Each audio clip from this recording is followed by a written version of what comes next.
How to change plan on Netflix.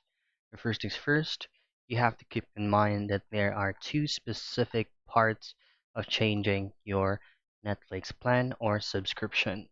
First part is either lowering down the cost of your current subscription or upgrading into higher price subscription.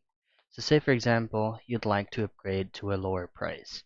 Now, upgrading through your Netflix lower price takes effect on your next billing cycle or on your next billing date. So say for example, your billing date is on the 15th and you're changing it on the 13th, and you just have to wait till 15 and it will take effect. However, if it's going to be through a higher price plan, it will be effective immediately. So simply just log into your Netflix account and then head over to your profile and then go to manage subscription.